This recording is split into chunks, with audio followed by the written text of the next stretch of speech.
નમસ્કાર, આપ જોઈ રહ્યા છો નેશન પ્લસ ન્યૂઝ. હું છું આપની સાથે Hetu Bhagat. Youth as a bridge for BIMSTEC exchange theme હેઠળ સમિટ યોજાઈ હતી, જેમાં વડોદરાના યુવા સાંસદ ડોક્ટર હેમાંગ જોશી ઉપસ્થિત રહ્યા હતા. બિમસ્ટેક કે જે 7 દેશોના ગઠબંધન છે, જે બંગાળી દરિયા પ્રદેશ સાથે જોડાયેલા છે. આ સંસ્થામાં ભારત, બાંગ્લાદેશ, મ્યાનમાર, નેપાળ, શ્રીલંકા, થાઈલેન્ડ અને ભૂટાન સામેલ છે. બિમસ્ટેકનો હેતુ આ વિસ્તારના દેશો વચ્ચે આર્થિક, ટેકનિકલ અને સાંસ્કૃતિક સહકાર વધારવાનો છે. તે મલ્ટી સેક્ટોરિયલ આર્થિક અને ટેકનિકલ સહયોગ દ્વારા વણઝણાઈ રહ્યું છે, જેમાં ટ્રાન્સપોર્ટેશન, એનર્જી, ફિશરીઝ, ટુરિઝમ અને વાતાવરણ સંલગ્ન ક્ષેત્રો પર ધ્યાન કેન્દ્રિત કરવામાં આવે છે.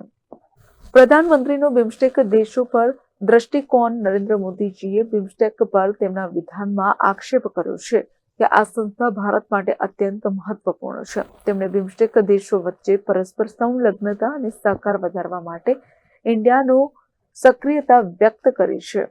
એણે વૈશ્વિક સ્તરે ભારતની દ્રષ્ટિએ એક એવા પ્રદેશ તરીકે રજૂ કરવાની વાત કરી છે, જ્યાં શ્રેષ્ઠ સંકલન અને સહયોગથી એ દેશો આગળ વધીને આર્થિક રીતે મજબૂત બની શકે. ત્યારે નરેન્દ્ર મોદીના મત અનુસાર બિમસ્ટેક દ્વારા આ 7 દેશો સહયોગ અને સંલગ્નતા દ્વારા વૈશ્વિક ચેલેન્જને આપેલ સંકલ્પનો ઉકેલ લાવવાનો પ્રયાસ કરી રહ્યા છે. આ કારણોસર એમના દ્વારા પહેલી બિમસ્ટેક યુથ સમિટ ભારતમાં યોજવાનો નિર્ણય કર્યો હતો.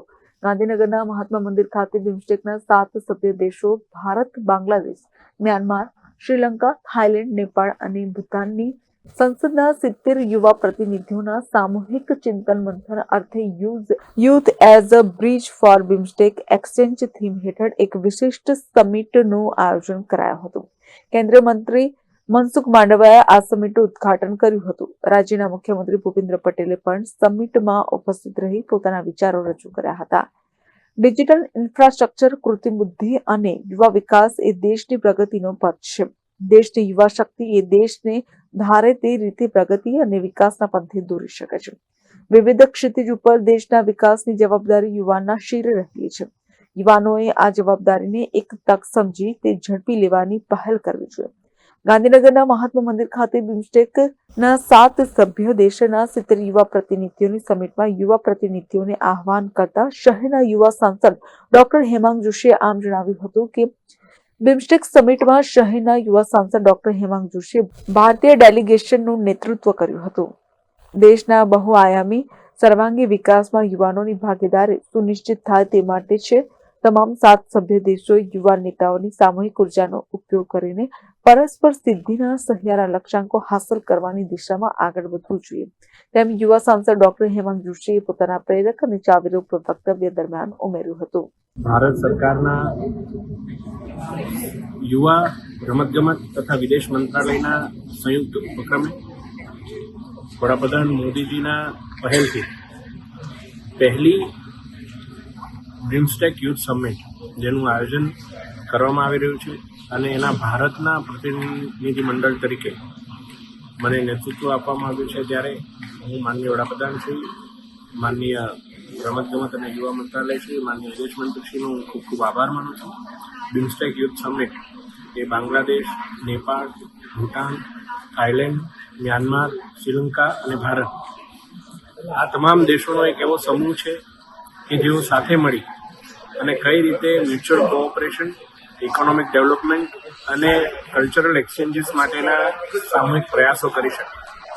અને મોદીજીનું જે વિઝન, જે વિકસિત ભારત તરફનું વિઝન છે, આ વિઝનને વધારે બળ આપી શકે.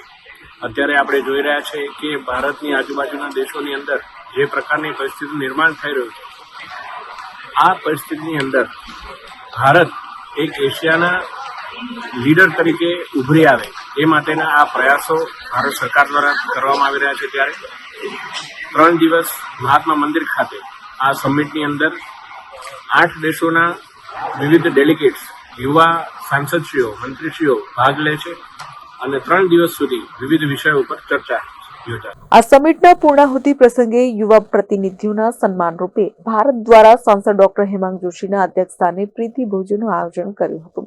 7 દેશોના યુવા પ્રતિનિધિઓએ રસ અને સ્વાદથી મગમગતા પરંપરાગત ભારતીય ભોજનની મજા માણી તેની ભારોભાર પ્રશંસા કરી હતી. કેમેરામેન નવનીત પરમેન સાથે Satyam Navashakar, Nation Plus News, Vadodara. સમાચારોના સતત અપડેટ મેળવવા માટે અમારી નેશન પ્લસ ન્યૂઝની યુટ્યુબ ચેનલને સબસ્ક્રાઇબ કરો, બેલ આઇકન દબાવો અને જોડાયેલા રહો ફેસબુક, ઇન્સ્ટાગ્રામ અને ટ્વિટર પર.